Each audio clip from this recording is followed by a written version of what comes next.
going to do a book review on a couple of books by Joel Dicker. I've just recently come across his books, and they're actually pretty good, even though some of them are old. Okay, The Enigma of Room 626 is the first one I read. It's pretty damn good, even though it's really long. So I'll read out the blurb. It's from Amazon. I've noticed there are a few mistakes, so I'll try and do the best. Okay, it all starts with an innocuous curiosity. At the Hotel de Verbier, a luxury hotel in the Swiss Alps, there is no room 626. 622. I should have read this first.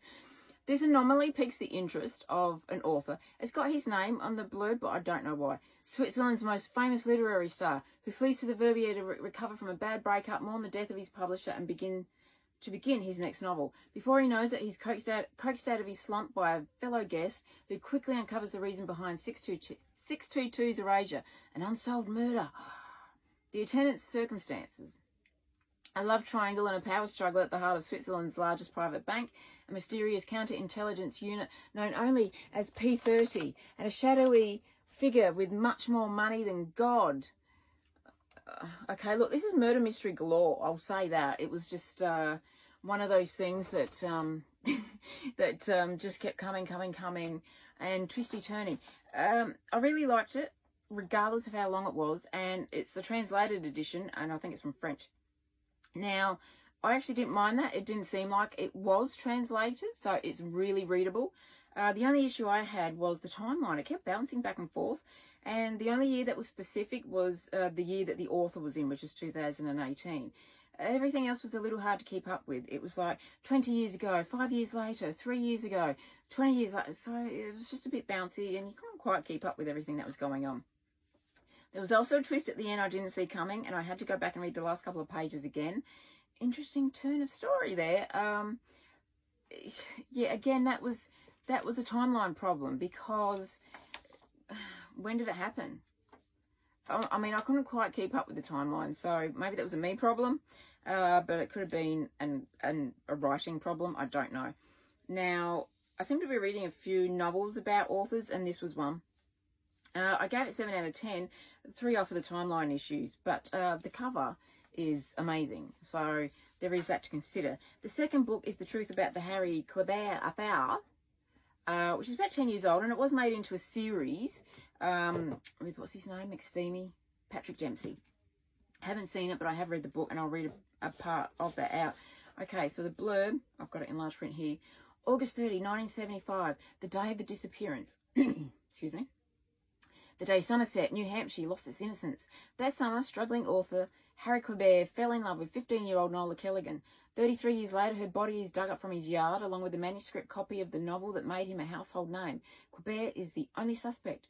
Marcus Goldman, Quebert's most gifted protege, throws off his writer's block to clear his mentor's name. Solving the case and penning a new bestseller soon merge into one. As his book begins to take on a life of its own, the nation is gripped in the mystery of the girl who touched the heart of America. But with Nola in death, as in life, nothing is ever as it seems, and it wasn't. There was twist after turn. It was a slow burn, though. So it did take a while to really get into the story, and the book starts with a lot of backstory, which was really bloody annoying. But if you keep at it, the story reveals itself bit by bit, so that's why it's a slow burn. So there was a red herring here, clue there, but the thoughts I had about who the murderer really was revealed itself to be correct, and it wasn't just one. It wasn't just one. So if you haven't read it, there's a bit of a giveaway. There were some characters I really hated, like Tamara Quinn, who I just wanted to shut up. She reminds me of that lady on Doc Martin with the neck brace. She just wouldn't shut up, and I had her in my head when I was reading this for the characters, so she was in there just squawking away. Someone wanted to root for, we don't actually use that word here, barrack for, like Jenny, because I know full well what it's like to live a life I hate and can't really do anything about. And someone wanted to kill myself, like Marcus's publisher, who planned on suing him for $10 million because he didn't deliver a manuscript on time, and then threatened him and released excerpts from the book to the papers while claiming a break-in. Oh, fuck off. Seriously? No publisher's going to sue you for bloody $10 million because you don't have a book on time. And then there was Harry himself. Oh, Harry, you conniving old bastard. Twisty, turny. Ugh. Now, an intricately weaved story. There's lots of twists and turns and culprits who did anything they could to cover up their own crimes. Kudos to Mr. Dicker for telling an intriguing story that held my attention once the boring backstory was out of the way. And it's translated so well you don't even know. So there was a point towards the end where I got a sense that it was a little like Secret Window. If you've ever seen that movie or read the book. I haven't read the book, but I saw the movie with Johnny Depp. So it was, it just had that little bit of vibe. But I'm going to read a bit. This is when Marcus goes to Harry and complains about having writer's block. I'm in trouble, Harry, I answered bluntly. I don't think I'm a writer anymore. He immediately dropped the sarcasm. What are you talking about? I don't know what to write anymore. I'm finished, totally blocked. It's been like this for months, maybe a year. He laughed warmly, reassuringly. It's just a mental hang-up, Marcus. Writer's block is as senseless as sexual impotence. It's just your genius panicking, the same way your libido makes you go soft when you're about to play hide the salami with one of your young admirers and all you can think about is how you're going to give her an orgasm that can be measured on the Richter scale. Don't worry about genius, just keep churning out the words. Genius comes naturally. So the next time you want to think that you've got writer's block, just read that passage. Because if that doesn't get you out of it, I don't know what will.